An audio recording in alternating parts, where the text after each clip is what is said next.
तालीम से बदलनी थी तकदीरें, पर अब तालीम ही सवालों में है। इल्म जहां नफरत के साये में हो, वहां उजाला कब ठहरेगा? अगर शिक्षक ही नफरत का पाठ पढ़ाने लगे तो शिक्षा में क्या बचेगा और समाज किस ओर जाएगा? मुस्कान और सोनम जैसी महिलाओं को जिस तरह से संघी विचार की उपज बताया गया, वो साफ जाहिर करता है ऐसे लोगों की मानसिकता को। वैसे लखनऊ यूनिवर्सिटी अक्सर विवादों में बनी रहती है, लेकिन इस बार अलग कारणों से फिर विवादों के घेरे में है। क्या एक शिक्षक को अपने सोशल मीडिया पर ऐसा लिखने का हक है जिससे छात्रों में तनाव, समाज में विभाजन और मजहबी चिंगारी उठने का खतरा मंडराने लगे? लखनऊ यूनिवर्सिटी में हिंदी विभाग के एसोसिएट प्रोफेसर विकांत चंदन इन दिनों सोशल मीडिया पर अपने दिए गए बयान के बाद लगातार चर्चा में बने हुए हैं। नमस्कार, मैं स्नेहा श्रीवास्तव और आप देख रहे हैं द हिंदी टॉप। आइए जानते हैं क्यों इन दिनों प्रोफेसर रविकांत चंदन सुर्खियां बटोर रहे हैं। दरअसल प्रोफेसर साहब ने सोशल मीडिया पर एक पोस्ट किया जिसमें उन्होंने सोनम और मुस्कान जैसी महिलाओं को संघी विचार की उपज बताया, जिसके बाद से सोशल मीडिया पर कोहराम मचा हुआ है। हर जगह केवल इसी की चर्चाएं हो रही हैं।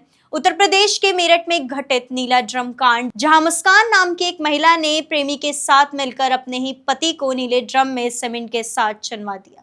फिर सोनम रघुवंशी केस को ही ले लीजिए। इसमें अपने पति के साथ हनीमून पर गई सोनम रघुवंशी, जिसने कुछ लोगों को सुपारी देकर अपने ही पति को मरवा डाला।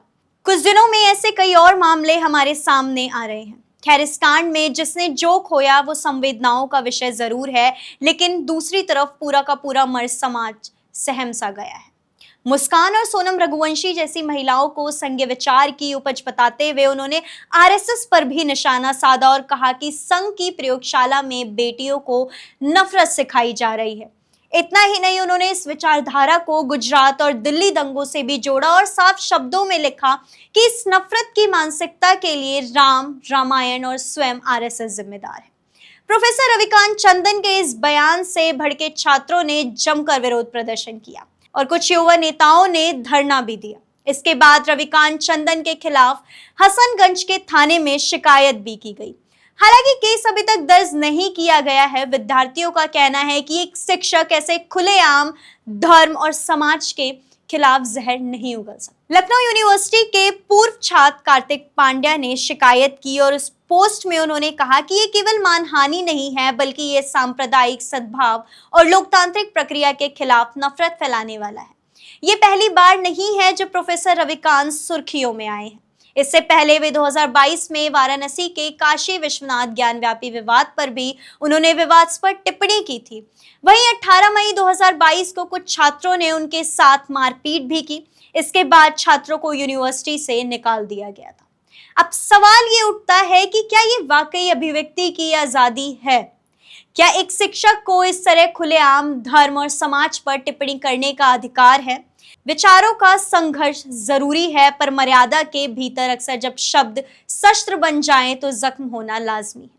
सवाल केवल रविकांत चंदन का नहीं, सवाल उस दिशा का है जिसमें हमारे शिक्षा, विचार और विवेक चल रहे हैं। आपका क्या मानना है? क्या प्रोफेसर रविकांत का बयान सीमाओं को लांघता है या एक जरूरी विमर्श की शुरुआत करता है? हमें कमेंट सेक्शन में जरूर बताएं। ऐसी और जानकारी के लिए हमारे चैनल द हिंदी टॉप को सब्सक्राइब करें और बेल आइकन प्रेस करना ना भूलें।